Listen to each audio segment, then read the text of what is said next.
Everybody, Steve List here, aka Ask Mr. List. Today we're going to talk about bare root strawberries in particular.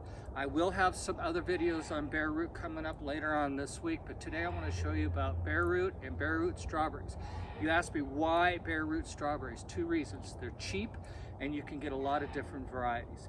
So we want to start off with an old patch of strawberries, and I want to show you where the bare roots come from. So if you look down here in these little bad boys, these are old, and I'm going to dig them all out and redo them. But what you want to see is you see this long runner, but what they're really called are stolons.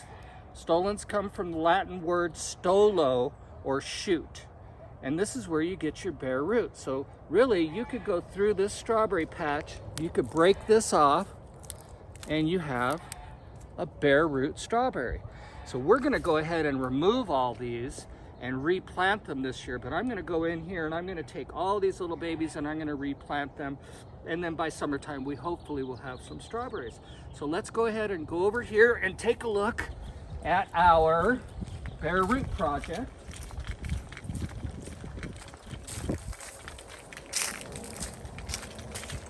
We are planting up 100 8-inch pots with 3 strawberry plants in each to give to my students. We're calling it the Grab and Grow. Since we're during this pandemic, the kids can't come to school, I want to try to give them something. So they're each going to get a pot full of strawberries, and we're going to monitor them for the rest of the year. So what we do is I order from Kobe's Plants, 1,500 per box. We get 2 or 3 boxes every year. And we'll take these bare roots, this is how they come. Doesn't look like much, and we'll take them and we'll throw them in water, and I like to add a little bit of B1 in there. So let's put just a little, make sure you measure it, that's probably 2 tablespoons, but who's counting? And we just mix it up and we'll let it sit there for about an hour to get hydrated, and the vitamins will help the roots kick into high gear. So we've already been soaking these and planting them, so what I want to show you now is this is what you've got. So you've got a lot of root system, you got a plant, and you have a crown. Very important not to plant the crown too deep, and this goes with all plant material, or don't plant it too high. So you want to find that crown and just plant it that way. What I like to do is I like to cut about half the roots off. So 1/3 to half, cut the roots. We already got our pot set, so we're going to put our plant in here. I'm not as careful as everybody, but we're going to do 3 of them in this pot. And the reason I'm putting them on the outside is what I really want is I want the strawberries to cascade over. If a strawberry plant hits the dirt, or if it's on the dirt for a period of time, it will rot. It could get bugs, it could get a fungus.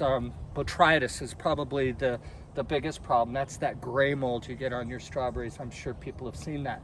If you know, if you've gone out to Oxnard or Watsonville and you've seen the strawberry fields, you'll see they put plastic on top of the row, and that's where the strawberry sits, so they won't get those problems. So this is what we're trying to do. So again, cutting half, planting them, and there's our finished product. But the most important thing, thank you Maddie for remembering, is adding a little water. And by the way, this is fresh rainwater from our last rain. We're gonna do that. And then of course, I'm gonna steal a label from our plants, our famous label. These are Seascape.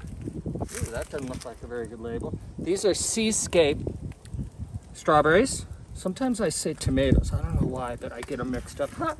So Seascape strawberries, and then over here are Sequoia. Those are the 2 that I feel do really well. TriStar, Albion, Quinault, there's some other varieties, but this year we're doing Sequoia and Seascape.